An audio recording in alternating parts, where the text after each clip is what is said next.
औज़ुबिल्लाहिमिनश्शैतानिर्रजीम बिस्मिल्लाहिर्रहमानिर्रहीम।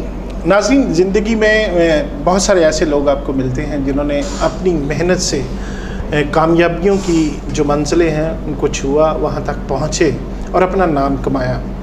ऐसे लोग जब मेहनत कर रहे होते हैं तो उनको नहीं पता होता कि उन्होंने किस हद तक आगे चले जाना है, लेकिन वो मिसाल बन जाते हैं और फिर उनकी कही हुई बातें ज़रबल मसल बन जाती हैं। ऐसे ही हमारे एक दोस्त हैं जिन्होंने ज़िंदगी में काफ़ी मेहनत की और मेहनत करने के बाद आज प्रॉपर्टी की दुनिया का एक बड़ा नाम बन गए।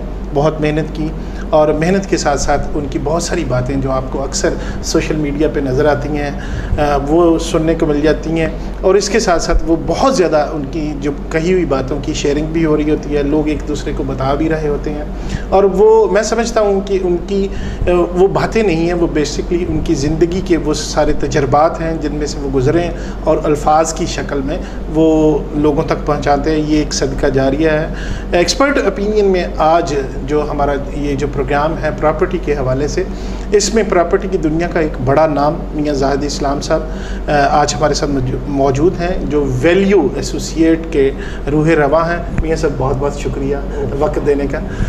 मियां साहब, जिस तरह मैंने बताया कि आपने करियर का आगाज़ किया, बड़ी मेहनत की और ग्रॉस रूट लेवल से शुरू हुए और आज माशाल्लाह एक नाम है प्रॉपर्टी की दुनिया में आपका। तो चंद एक बातें जो मैं आपसे जो पहला बेसिक सवाल पूछना चाहूँगा वो ये कि वो क्या असूल थे या वो क्या आपने अपनी ज़िंदगी में क़वाइद ज़वाबित बनाए जिसकी वजह से आपने कामयाबी हासिल की? अस्सलाम वालेकुम जी, पहले तो बहुत शुक्रिया आपका कि आपने मुझे इस काबिल समझा और मैं आपकी पूरी टीम का और आपका टीवी चैनल का शुक्रिया अदा करता हूँ। आपको मुबारकबाद पेश करता हूँ कि आपने एक प्रॉपर्टी के अंदर, इस फील्ड के अंदर जो पाकिस्तान की बोन है, रीढ़ की हड्डी है, उसके लिए उसको बेहतर करने के लिए अपनी काफ़ियाँ टीवी कर रहा है। इस पे आप और आपकी पूरी टीम मुबारकबाद के मुस्तहक़ है। जहाँ तक आपने सवाल पूछा है कि अपना इस फील्ड के अंदर आने का मेरा कहाँ से मैंने स्टार्ट किया है, तो सबसे पहले तो मैं अल्लाह ताला का बेपनाह शुक्र अदा करता हूँ कि मैंने इस फील्ड के अंदर बहुत छोटे लेवल से काम शुरू किया है। छोटे लेवल से जब काम शुरू किया तो अल्लाह पाक ने मुझे बहुत ज़्यादा इज़्ज़त दी इस काम के अंदर, और मैंने बहुत से इस कारोबार के अंदर नशीब व फराज देखे हैं। और ये एक प्रॉपर्टी का काम बिज़नेस एक ऐसा बिज़नेस है, आपने दुनिया की किसी भी इकॉनमी का हिसाब लगाना हो, उसकी आपने देखना हो कि वो कहाँ चल रही है, तो आप उसकी प्रॉपर्टी के रेट्स का देख लें, आप ग्राउंड कहाँ पे जा रहा है अंदाज़ा हो जाता है। तो मैंने DHA से स्टार्ट किया, लाहौर DHA से काम स्टार्ट किया है। और DHA के अंदर मैं ऐसे लोगों को जानता हूँ, उन लोगों के उन वालिदैन का शुक्रगुज़ार हूँ कि जिन वालिदैन ने अपने पढ़े लिखे बच्चों को, जिन लोगों ने MBA किया, लड़कों ने मास्टर डिग्री होल्डर बच्चे, जिन यंगस्टर लड़कों ने इस कारोबार के अंदर अपने बच्चों को डाला इस फील्ड के अंदर। कुछ सालों पहले लोग इस फील्ड को नेगेटिव फील्ड समझते थे, प्रॉपर्टी डीलिंग को अच्छा शोभा नहीं समझ आता था, लेकिन मैं उन लोगों का शुक्रगुज़ार उन वालिदैन का जिनने अपने बच्चों को इस फील्ड में डाला। तो अल्लाह का शुक्र है कि हमने बहुत कम दर्जे से काम स्टार्ट किया, और अल्लाह का शुक्र है कि आज आपके सामने हम फील्ड के अंदर काम कर रहे हैं और सर्व कर रहे हैं अपने मुल्क के लिए। अच्छा, कोई बेसिक किसी भी फील्ड में कामयाबी के लिए जो कौन से असूल, मतलब ईमानदारी, सच बोलना, क्या क्या वो किसको आप रेट करते हैं कि ये 3 असूल आप हों तो आप कामयाबी हासिल कर सकते हैं? सिर्फ प्रॉपर्टी नहीं, कोई भी बिज़नेस आपके तजर्बात से, ताकि जो देखने वाले हैं उनको कोई फ़ायदा भी हो सके हमारी गुफ्तगू। सर, ज़िंदगी के अंदर कोई चीज़ नामुमकिन नहीं है। अल्लाह पाक ने जो चीज़ें कोई टारगेट, जिन चीज़ों को अचीव करने के लिए चीज़ें बनाई हैं, उनको अचीव किया जा सकता है। सबसे पहले तो आपको अपने काम के साथ जो है ना, जो आप काम कर रहे हैं उस पर आपको यकीन होना चाहिए कि आप अपनी मंजिल तक पहुँचेंगे, नंबर 1। नंबर 2, ईमानदारी, ऑनेस्टी, अपने ऊपर भी और अपने काम के ऊपर भी। आप जो करने जा रहे हैं वो ठीक करने जा रहे हैं, और जो आप कर रहे हैं ठीक कर रहे हैं, नंबर 2। और नंबर 3 है कि आपको अपने काम के साथ इश्क होना चाहिए। ठीक है, ये 3 चीज़ें अगर अपना लें तो आप ज़िंदगी में कोई चीज़ आप पीछे नहीं रोक सकती आपको। अच्छा, रियल इस्टेट की जो दुनिया में आपने नाम कमाया, उसमें आपने DHA से आगाज़ किया। आजकल जो आपका प्रोजेक्ट है वो कौन सा चल रहा है और उसकी क्या खसूसियत है, वो डिफरेंट किस तरह है दूसरे प्रोजेक्ट से? सर, हमने सबसे पहले लाहौर DHA फेस 8 बनाया पार्क व्यू हाउसिंग सोसाइटी के नाम से। वो DHA के अंदर मर्ज हो गया और फेस 8 बन गया। उसके बाद हमने लाहौर की जो सबसे प्राइम लोकेशन थी, अपना जो जंक्शन आने वाले अगले 4 सालों के अंदर बनने जा रहा है लाहौर का, मेरी मुराद जो अपना रिंग रोड है और EME DHA जो DHA का प्रोजेक्ट है उसके बिल्कुल अपोजिट मुल्तान रोड के ऊपर मुल्तान रोड के ऊपर ठोकर न्याज बेग से 2 किलोमीटर और मोटरवे से तकरीबन 1.5 किलोमीटर के फासले पे हमारा एक प्रोजेक्ट है पार्क व्यू विलास के नाम पे, जिसके अंदर पानी, बिजली, गैस, सीवर, सिक्योरिटी, ये तमाम चीज़ें अवेलेबल हैं। और हमारे वहाँ पे मुतमिन कस्टमर तकरीबन हज़ारों की तादाद में हैं और सैकड़ों की तादाद में वहाँ फैमिलीज रह रही हैं हमारे पास।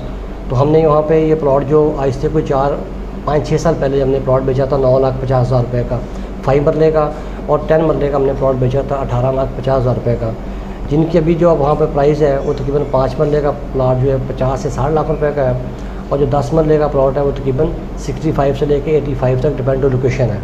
तो हमारा अब जब आप वहाँ पे आके देखें, हम कहते हैं कि अब जहाँ भी आपने इन्वेस्टमेंट करनी है लाहौर के अंदर या पाकिस्तान के अंदर, इन्वेस्टमेंट आप जहाँ मर्ज़ी करें, लेकिन हमारा प्रोजेक्ट आप जो विज़िट ज़रूर करें दुरुस्त फैसले के लिए। आप आके देखेंगे इंशाल्लाह आपको हमारा प्रोजेक्ट पसंद आएगा और आप लोगों से वहाँ के मिलें और आप ख्वाहिश करेंगे आपका घर यहाँ होना चाहिए।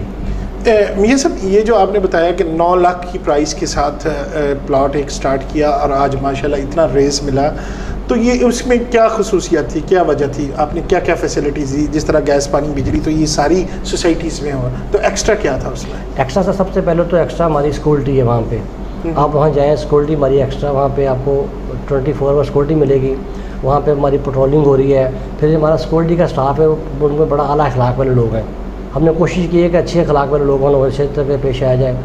आपको मैं दावा तो नहीं करता, लेकिन मेरा ये समझने कि मैं आपको 99% ही बता सकता हूँ कि आप हमारी सोसाइटी के अंदर जाएँ, किसी रोड के ऊपर आपको मट्टी पड़ी नज़र नहीं आएगी, कूड़ा पड़ा नज़र नहीं आएगा, कि टिश्यू का डब्बा पड़ा नहीं नज़र आएगा। नंबर 2 है सफाई सुथराई है और मेंटेनेंस है।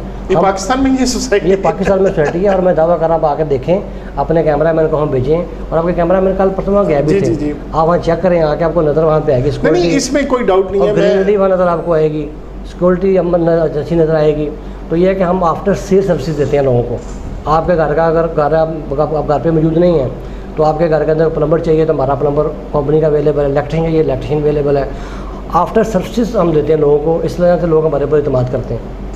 अच्छा, इसमें अभी इसकी एक्सटेंशन की तरफ भी जा रहे हैं कि ये जो मतलब एक होता है ना सैचुरेशन पॉइंट आ जाता है कि सोसाइटी में 200-300 प्लॉट थे, 400 प्लॉट थे, वो बिक गए, उसमें रीसेल होती है, इक्का दुक्का बिक रहे होते हैं। जितनी खसूसियात आप गिनवा रहे हैं, तो अगर बहुत ज़्यादा लोग उसमें इंटरेस्टेड होते हैं, ख़रीदना चाह रहे हैं, तो कोई एक्सटेंशन भी की तरफ जा रहे हैं? जी, आगे एक्सटेंशन सर हमने प्लान उसका लॉन्च किया हुआ है। उसके 5 मरले का प्लॉट और 10 मरले का प्लॉट हम बुक कर रहे हैं। 25,50,000 रुपये का 5 मरले का प्लॉट है, उसकी 2 साल की इंस्टॉलमेंट है, 25% डाउन पेमेंट है। 10 मरले का जो प्लॉट है वो 50 लाख रुपए का प्लॉट है, 25% डाउन पेमेंट है और 2 साल की इंस्टॉलमेंट है। इससे पहले आपने सवाल पूछा था कि आपके इतनी प्राइस बढ़ने की क्या वजह है। ये मेरा जो प्रोग्राम है, जो मेरी आवाज़ है, ये मेरे जितने भी हमारे मार्केट में रियल इस्टेट का काम करने वाले लोग हैं, डीलर्स हैं, प्रॉपर्टी डीलर्स हैं, यहाँ उन तक मेरी आवाज़ जा रही है।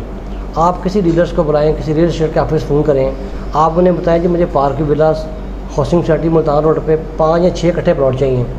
आपको 5 या 6 इकट्ठे प्लॉट मिलेंगे नहीं मार्केट के अंदर। सही, हमारे प्लॉट मार्केट में आपको मिलेंगे नहीं। वहाँ पे हमारे पास रिक्वायरमेंट जो है वो ज़्यादा है और हमारी मैन्युफैक्चर जो हम प्लॉट बना रहे हैं, डेवलप कर रहे हैं, वो कम है। हम तो अपने क्लाइंट का जो हमारे ऊपर इत्मीनान, अल्लाह का शुक्र अल्हम्दुलिल्लाह, हम वो ही नहीं पूरा कर पा रहे हैं। अब इसके बाद हमने इस्लामाबाद में प्रोजेक्ट लॉन्च किया है पार्क सिटी इस्लामाबाद के नाम से। वो 2000 कनाल के ऊपर प्रोजेक्ट है, उसके ऊपर हमारी डेवलपमेंट तेज़ी से जारी है और हमारी प्री लॉन्चिंग में उसकी बुकिंग भी हो रही है और फर्दर भी हमारे पाइपलाइन में 3-4 प्रोजेक्ट और भी आ रहे हैं। अच्छा, उसमें क्या रेट किस तरह होंगे? नाज़रीन ज़ाहिर है इन्फॉर्मेशन भी मिलनी चाहिए। सर, इस्लामाबाद का जो प्रोजेक्ट है सर, हमारा बड़ा यूनिक प्रोजेक्ट है। वो पूरी रोड के ऊपर चक शदाद और बैरियर इनक्लेव और अपना बनी काला के सेंटर पे हमारी लोकेशन आ रही है।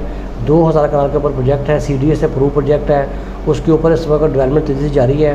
5 मरले का प्लॉट वहाँ 35 लाख रुपए का है।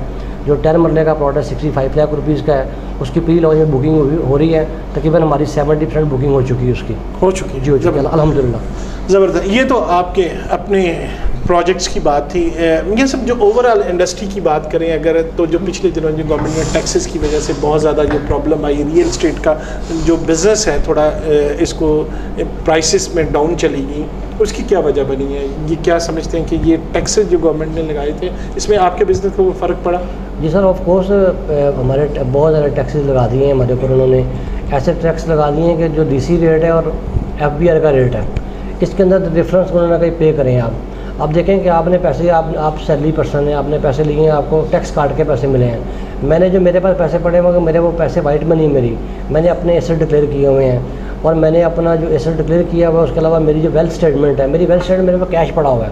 मैं जाता हूँ प्लॉट लेने के लिए मार्केट से, प्लॉट मैंने बाई किया करोड़ रुपये का या 50 लाख का 20 लाख रुपए का। अब मुझे कहते हैं आप FBR भी पे करें। मैं कहता हूँ भाई मैं तो पहले FBR को पैसे दे के अपने पैसे वाइट करके लाया हूँ, अब मैं इसका क्यों पैसे पे करूँ? तो FBR का जवाब कोई नहीं होता। इतनी उन्होंने इसके अंदर हर्डल बना दी हुई, इतना इसको सिस्टम को मुश्किल कर दिया हुआ है कि हम अपने क्लाइंट को समझा के थक जाते हैं, क्लाइंट को बात समझ नहीं आती। टैक्स उन्होंने लगाए हैं लेकिन टैक्स लगाने के साथ जो उससे अगली जो बात है वो टैक्स समझ नहीं आ रहा है। काम आम फहम आदमी समझ नहीं सकता टैक्स किस चीज़ के टैक्स लगने कैसे लगने हैं, उसमें इशू आ रहा है कि टैक्स की समझ नहीं आ रही लोगों को। तो इसका हल क्या in the longer run industry को नुकसान नहीं होगा या कोई आपका ऐसा कोई प्लेटफॉर्म या अब ऐसी कोई आपकी बॉडी जो गवर्नमेंट से बात कर सके? तो सर जहाँ तक आपने बॉडी की बात की है सर, ये बदकिस्मती है हमारी कि हमारी जितनी भी तक बॉडियाँ बनी हैं ना जी एसोसिएशंस की, वो इला माशाल्लाह उनको मैनेज कर लिया गया क्योंकि मुज़ाकरात तो हुकूमतों के साथ करने होते हैं। इला माशाल्लाह जो हमारे प्रॉपर्टी डीलर्स जो हमारी एसोसिएशन होती हैं उनका मोस्टली जो तल्लुकात होते हैं वो हुकूमती पार्टी के साथ उनके तल्लुकात भी होते हैं, ज़ाती तौर पे उनको मैनेज कर दिया जाता है या उनको आपस में लड़ा दिया जाता है। उसकी वजह से हुकूमत को प्रेशर डेवलप नहीं हो सका, डिवाइड एंड रूल वाला चल रहा है मैटर, ठीक है ना, कि हमारे लोगों को मैनेज कर दिया जाता है। नाजरीन यहाँ पे लेंगे एक छोटा सा ब्रेक और उसके बाद मियाँ साहब से मज़ीद गुफ्तगू जारी है। Keep watching expert opinion.